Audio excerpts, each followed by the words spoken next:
This episode is brought to you by State Farm. What do your music playlists and podcast feeds have in common? They're a reflection of you. And that's how the State Farm Personal Price Plan works, too. It gives you options to personalize your coverage so you can protect what you care about most at an affordable price that's just for you. Like a good neighbor, State Farm is there. Go to statefarm.com today to create your State Farm Personal Price Plan. Prices vary by state. Options selected by customer. Availability and eligibility may vary. So, you open Google Chrome on your phone, you're rushing to buy tickets to a concert that all your friends are going to. Picture yourself now, crowd surfing to the front, being invited onto the stage, backstage the world tour, and before you know it, you're dancing in Tokyo. Wait, what? 3 tickets left? It's a good thing your saved payment details autofill quickly and securely. There's no place like Chrome. Download Google Chrome on your phone.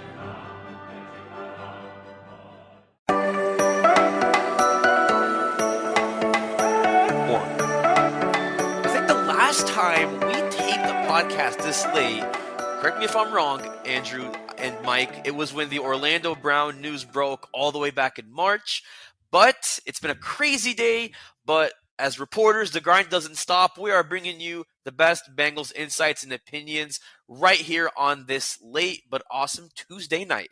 Welcome into another, as I mentioned, late night off-season podcast edition of the Strictly Stripes podcast. Muhammad Ahmad and Andrew Gillis and Mike Nislik back here with you, bringing the goods. And I think one of the good things that our listeners definitely want to tune into is definitely the thing we've got running through our cleveland.com promotion, which is, it's called, I mentioned this the last couple of days, it's called Why I'm a Bengals Fan. The way it works is you go to cleveland.com/Bengals, or better yet, go to strictlystripes.com. There's a link we have posted, which is something along the lines of Why I'm a Bengals Fan. Tell us your story. You click on it. There's a Google form that asks you when and why you became a Bengals fan, what the Bengals mean to you. And not only are we going to share these responses on the podcast here coming up in the next couple of weeks and months, if we think your story is really badass, we might have you on this podcast. So if you really want to be part of the cool kids, a.k.a. us three, have a really cool story. Don't lie, don't exaggerate, be honest, and be authentic, because that's what we're all about, is authenticity. So go to strictlystripes.com and tell us your story. So we talked about what could we expect from Joe Burrow next year. We had a whole podcast dedicated to, what can Jamar Chase really do as far as breaking records, because he said he wants to break every Bengals record in the book next year, or just about every record. And I think we obviously kind of gave our takes on, what should the Bengals rushing game look like, because there's no Samaje Perine. What can the big three of Boyd, Chase, and Higgins put together? So, and again, these are way too early predictions, but I think this is a really good time of the year to ask these questions. I think when you look at the big three, as far as the receivers go, with Chase, Higgins, and Boyd, it's worth asking, when you look at the receiving yards, their receptions, and their touchdowns, and I'm talking just these three, not the receivers as a whole, including Trent and Irwin. If you look at those three, if you're setting a baseline for combined yards, catches, touchdowns, what's a good baseline? What should you expect from them in terms of production? Going into 2023, do you base it off of recent trends, or do you guys kind of have your own takes on that? Well, in terms of yardage, I think, probably, 3,000, 3,100 is probably a good goal. And frankly, I think you could even shoot higher if you're talking about the entire receiving core, definitely higher. You just added Charlie Jones in the draft. They didn't really lean into running back, so you wouldn't, assume. And also this team is not really a running football team, so this team is not going to just, go out there and run the ball 25 times a game. They didn't really make a heavy investment at tight end, although I think Irv Smith can, if he comes in and stays healthy, I think he's going to have a really productive year. So, yeah, I think you look at kind of just the guys that you have. Jamar Chase, I think we talked about this the other day. I think, if he's fully healthy for 17 games, even if he misses a game or two, you're probably talking over 100 catches, 1,200 yards, something like that. T. Higgins through 3 seasons has had targets of 108, 110, and 109, catches of 60, or total catches per year, 67, 74, and 74. So he's been remarkably consistent. You're talking about a guy who's going to have about 14 yards a catch. He's going to have about 70-ish catches. He's going to get targeted about 110 times. So, I think that there's kind of you can come up with some numbers there, but I think 3,000 for the big three is probably that's probably pretty fair. And that's what T. Higgins said that their goal was when he talked about kind of what his expectations are for the season. He said 3,000 yards for them. And if you think Ja'Marr Chase and T. Higgins are going to do what they've done kind of the last couple of years where they've had at least 1,000, and Ja'Marr did that last year without even playing, missing 4 games, you'd expect it to be around there unless, something goes wrong because, even if production of one of them goes down, you're likely, it's going to go to one of the other ones. If T. Higgins doesn't have as much, but it's probably going to go to Ja'Marr or Tyler Boyd just because they're the top 3. So I think 3,000 yards is a pretty simple, goal for those guys. You might see, I think, more receptions just because, like Andrew said, tight end, you're going to probably get less. Running back, you're going to get less with Samaje gone. I could see the number being matching more sort of their 2021, 3,300 yards and maybe, receptions around 240, 250, just because you'd expect them to get a few more balls with some of those targets gone. I couldn't agree more with everything you guys said. You mentioned the 2021 stats. They had just over 3,300 yards. I mean, their touchdowns and receptions last year and the year before are almost like spot on. 2021, 222 catches. A year later, 219. 2021, 24 touchdowns. A year later, 23. So they almost like literally match that. So I would not be shocked if they get at least 22, 23 touchdowns, if not more. I think reception-wise, you can expect at least 220. And again, that was with Ja'Marr Chase missing 4 games. If he misses even 1 or 2 games, they could still do that. And yeah, I think if you average out the receiving yards the last 2 years, like 3,000, 3,100, that's a perfect baseline. You mentioned what Higgins said. Obviously, he kind of sees the trends that they've had. So yeah, I think that makes sense. And obviously, you guys mentioned other guys like Trenton Irwin, Charlie Jones. If you look at the Bengals receiving unit as a whole, they had the 4th most receiving yards among all receivers. That does include Joe Mixon and Perine, who we're going to talk about later. They had the 6th most with 4,520 yards. So they can catch the ball. And obviously, they can catch the ball because of the guy throwing them the ball, who I want to shift the attention to, and that's Joe Burrow. I mean, we could probably, as we've done, do another entire podcast on, what benchmarks can Burrow set. What will Burrow break in terms of his own personal records? He's already set several franchise records as far as like passing goes, at least in a season, with how young he is in his career. That's remarkable.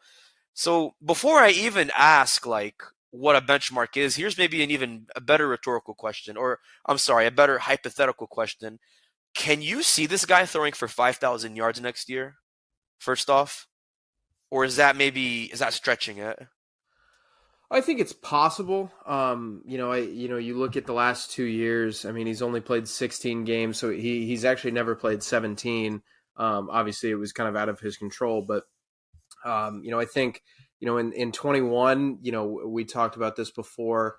Defenses kind of played them differently. They were more reliant on the deep ball.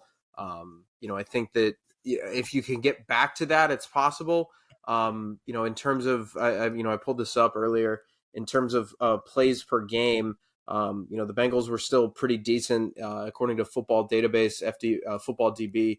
They ran 1,053 offensive plays in 2022. If you run another 50 in that Bills game, which got canceled, you're Good somewhere point. around the top 10. So I think football, it's such a weird, you hear guys talk about complementary football.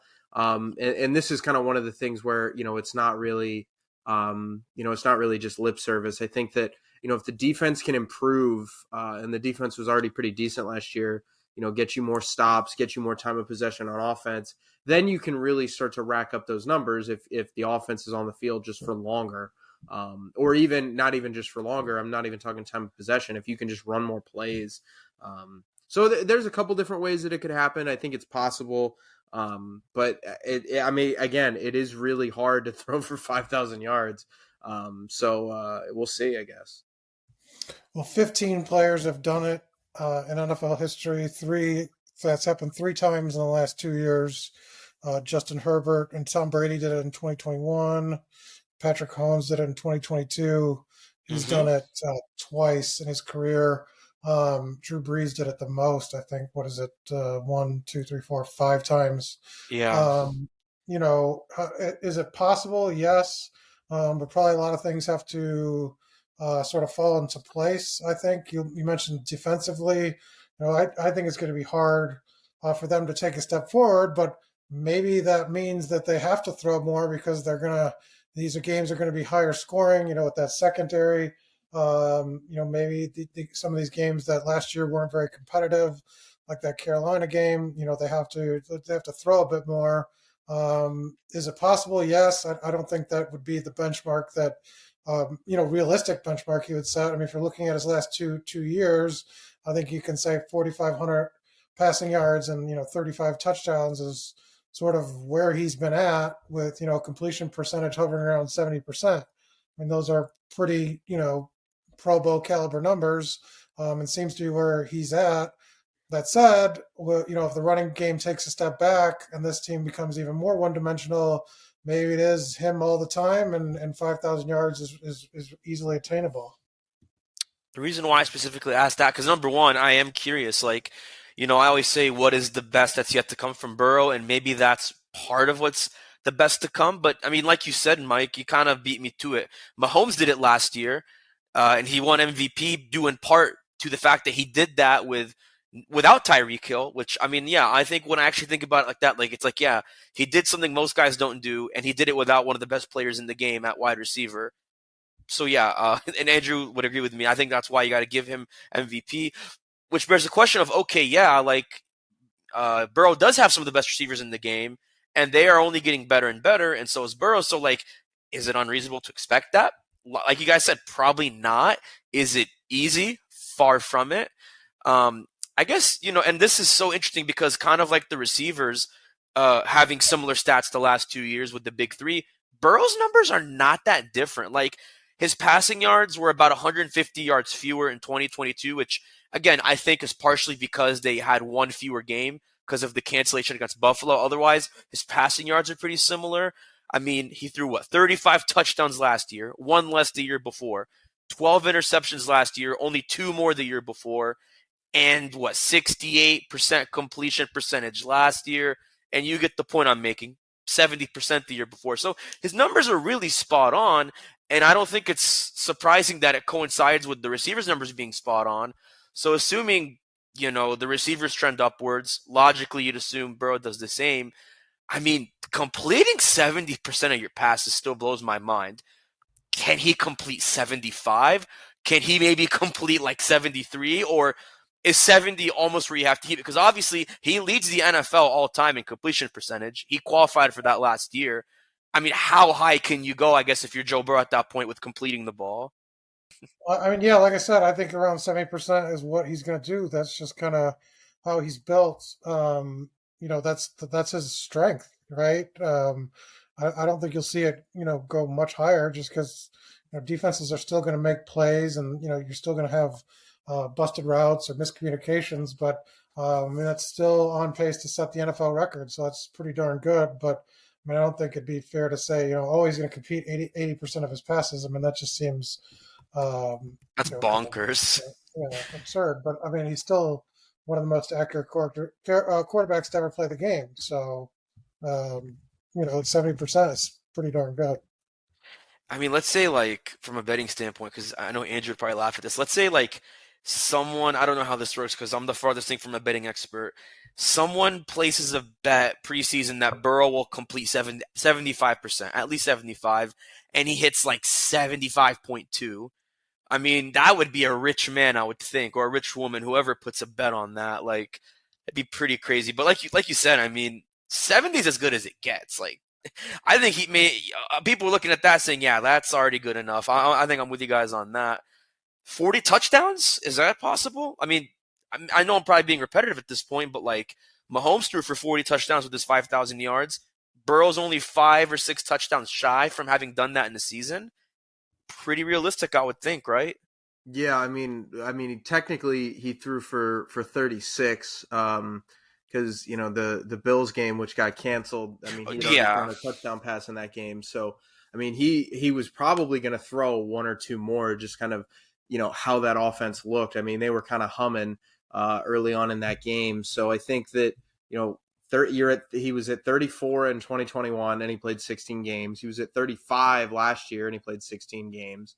I mean, you can absolutely convince me of a world where this team is pretty successful offensively, and with the running game kind of up in the air. You had Samaje as kind of your short yardage back, and now you don't have that. So do you have to rely more on the passing game? I think that maybe if you do that more in the red zone a little bit, because they're already such a good red zone team. If you do that, I mean, I think 40 is actually I mean, if you were talking about yardage, yardage or completion percentage or whatever, I think 40 touchdowns is actually probably the one of the numbers that I would actually feel safest about saying that he's going to hit. Before we go to break, I don't want to zoom in obviously on one guy except Burrow because he's on an island with his position. But I mean, Irv Smith Jr., I mean, he's coming in. He's the lead tight end. You look at Hayden Hurst, he made 52 catches last year. CJ Uzomah made about 49 the year before. They both had at least 400 receiving yards and a pair of touchdowns. I mean, do you think Irv Smith will pretty much match that? Like, do you think he'll just kind of follow that same precedent that Uzomah and Hurst set? Well, I mean, that's, I think, the hope. If they were, I think it's a weird world because I think if you drafted a tight end, right? Like if you drafted Michael Mayer, or if you drafted Dalton Kincaid, or if you drafted insert tight end here, I think that, kind of going into this year, if you would have said, maybe they're not Hayden Hurst in year one, I think you would have honestly been okay with that. And I think you might have even planned for that if just considering the tight end position and how hard it is to kind of, evaluate and how hard it is to kind of come into the NFL and immediately contribute. I mean, look at some of the other tight ends that have been drafted in round one throughout the last, handful of years. And it's just really hard. So I think if you can get some kind of production that's similar to Hurst, you're feeling really good about that. Yeah, I'd have a hard time seeing it just because I don't know. I mean, I know he's pretty athletic, but he doesn't have a history of sort of, being a breakout sort of, targeted tight end in the receiving game. Not sure how much flexibility he has. What we'll see. I mean, and how much there is to go around. Do they focus on some of the, bringing along Charlie Jones and trying to get him some targets, or choosing the receivers differently with 4 wide receiver sets? I just think it would be difficult for him to sort of match what Hayden Hurst did. But, Hayden Hurst missed some time, and maybe if Irv Smith, plays the whole season, he's able to do it. Yeah, I think maybe if you make a safe bet, just given everything you mentioned, Mike, maybe 40 catches, possibly 35, maybe potentially 40, 350 yards, a pair of touchdowns is a safe way to go. He could obviously break that, like you said. I think it just depends on what does Charlie Jones get and how much more do the other receivers get. But stay with us because speaking of offense, we haven't talked about the glass eaters, and we have one of the glass eaters on the Bengals offensive line, Cordell Volson, joining me in a one-on-one conversation, and it's a great conversation you don't want to miss when we return right here on the Strictly Stripes podcast.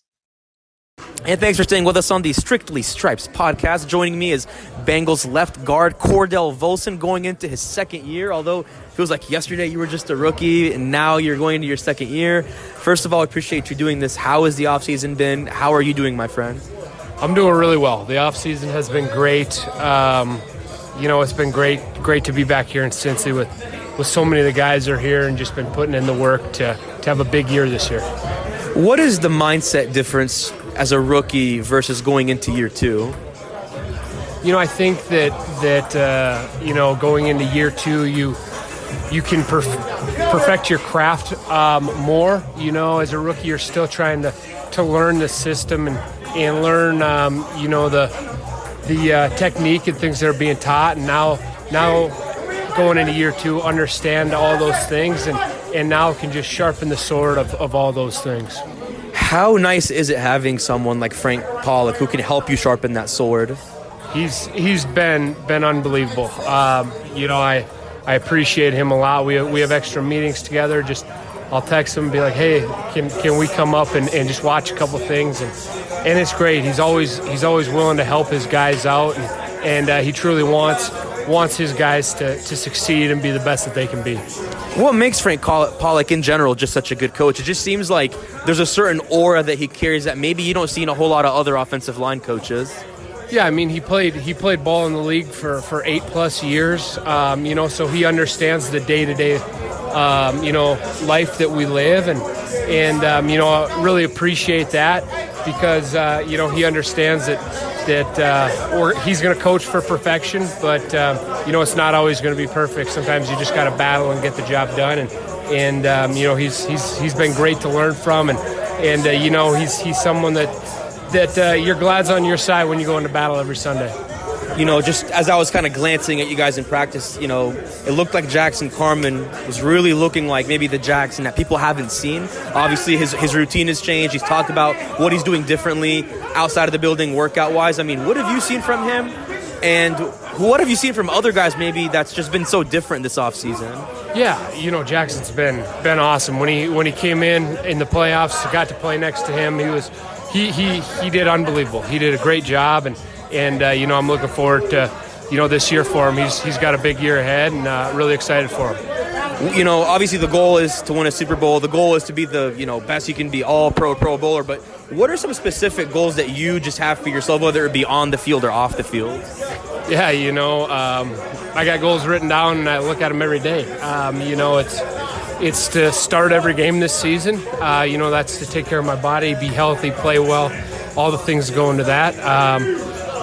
Every single week, know the game plan in and out so I can just play extremely fast and to be a Pro Bowler. Those are my personal goals. And then as a team goals, to win the North, to be the number one seed in the AFC, and then to win the Super Bowl. It's just we got to continue to show up every single day and put in the work to achieve all those goals. I guess kind of my last question to wrap up here is, Orlando Brown joins you guys. There's a lot of high expectations. There's always been expectations, but it's even higher now that you have a championship-winning guy like that. How much better does that make you guys, and how much better does that make you just as a guard? Yeah, Orlando's been great. Really gotten to know him pretty well over the last few weeks, and he's got great energy. He's obviously, got a great pedigree, tried and true, all-pro Pro Bowl player in our league, won Super Bowls. Really excited to have him on our team and to play alongside him and to pick his brain and find out how he attacks every single day and every single game. All right, that's guard Cordell Volson. Cordell, appreciate your time. Thank you so much for joining us. Thanks for having me on. All right, we'll be right back on the Strictly Stripes podcast. And thanks for staying with us on the Strictly Stripes podcast. We gave our predictions on what the receiving benchmarks will be for the big three of Chase, Higgins, and Boyd, benchmarks for Irv Smith, of course, Joe Burrow. And we just heard from Cordell Volson, a nice little short but exciting chat with him in the Bengals locker room. So speaking of the Glass Eaters, it's going to be a lot more interesting this year because you have Orlando Brown, who you did not have last year. Regardless of what happens at right tackle, you still got depth with Jackson Carman. You got Jonah Williams. Could have La'el Collins, depending on when he's healthy. You could have him in week 1, I'm saying, if not later on. And, of course, there might be some cuts like we talked about on other podcasts, but you're pretty loaded. You're pretty deep. You got to feel good about that. The question is, how good should you feel when you look at the trends they've had the last 2 years? I'll just go through the numbers quickly of sacks they allowed. They allowed 44 last year, which is an improvement from 55 the year before, which was the third most allowed in the NFL. Burrow was the most sacked quarterback, but in total, 55 allowed was the third most. So I could see where maybe it's hard to be excited, but how much do you think that number drops? Do you think they allow 35 sacks? Maybe 30 sacks? How low do you go in terms of sacks allowed if you got this offensive line with all this depth in Orlando Brown on the left side? Well, I think you want to. I looked at sack percentage. They finished. it went down throughout the season as they got away from that opener. It was around 7.2% per pass attempt they allowed a sack. I think you want to get it down probably 1.5%, where Buffalo was around there, which was in the top 10 of the league. And that translated to 33 sacks allowed. That 30 number, I think, would be, a real good place to be. I also think, they should, they want to break that streak that goes back a couple of years of, allowing at least one sack per game. I think they need to have some games where, they're, Joe Burrow has a completely clean pocket. I know that's hard because, you could have mistakes that are not on the line specifically, but I think you want to get there. I think 30 sacks, a little less than 2 per game is pretty reasonable with what they've invested, in this group. What do you think, Andrew? I mean, is that a fair benchmark? I think that makes sense, but what's your thoughts on that? Yeah, I mean, we saw the offensive line get way better as the year kind of went along. I think that, there was some problems there with consistency.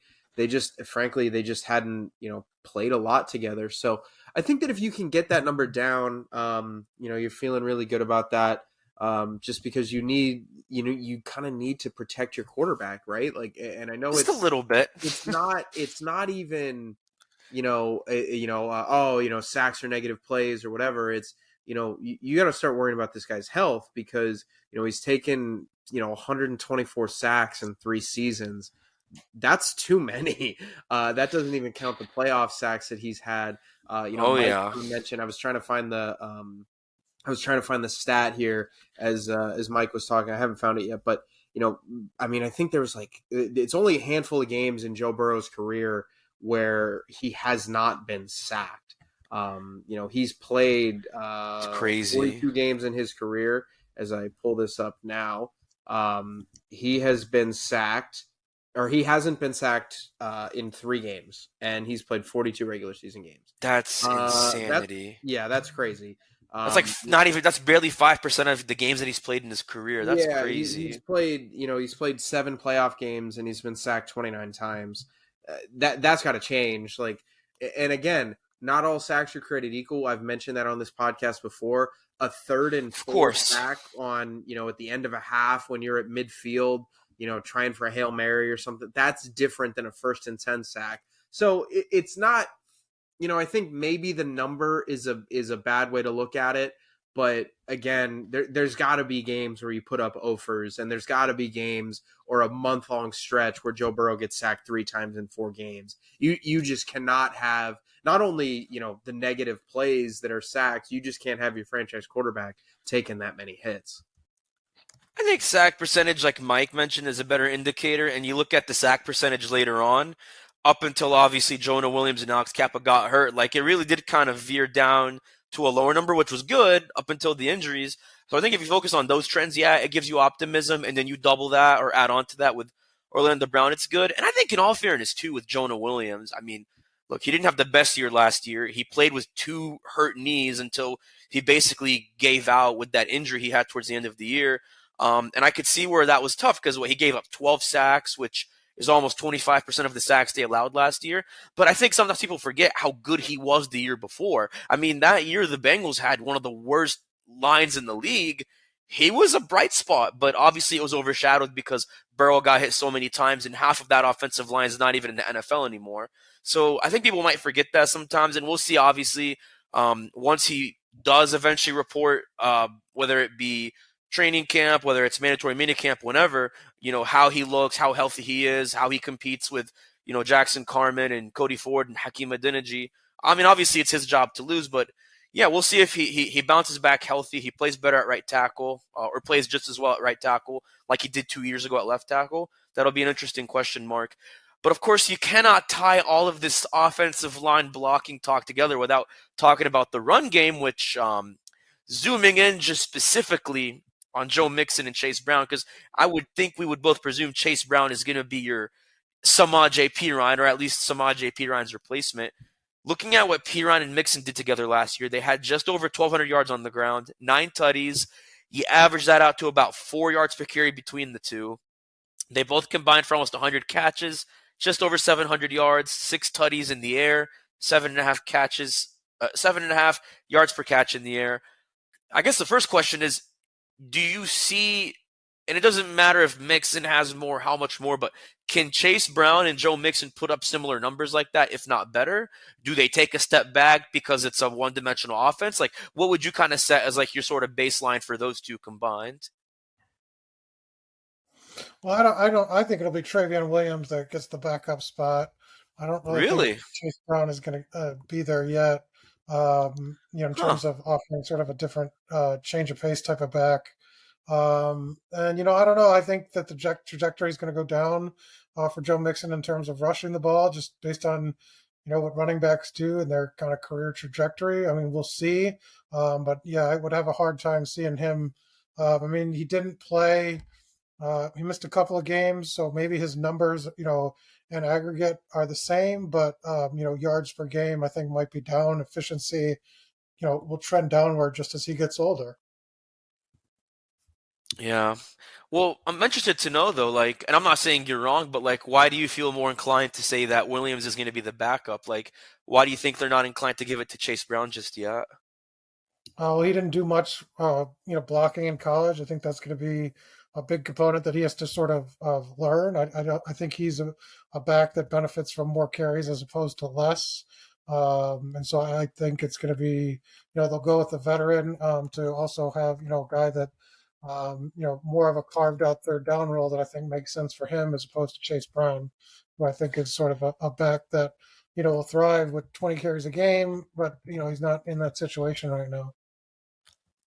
I'd almost think whether it's Brown or Williams, and it could be Williams, because obviously he's the vet. He's going into his 5th year. He's earned his way on this team being a 6th-round pick. I mean, if it's him and Mixon, I'd be hard-pressed to see them combining for 1,000 yards. I think they break it like Perine and Mixon did last year.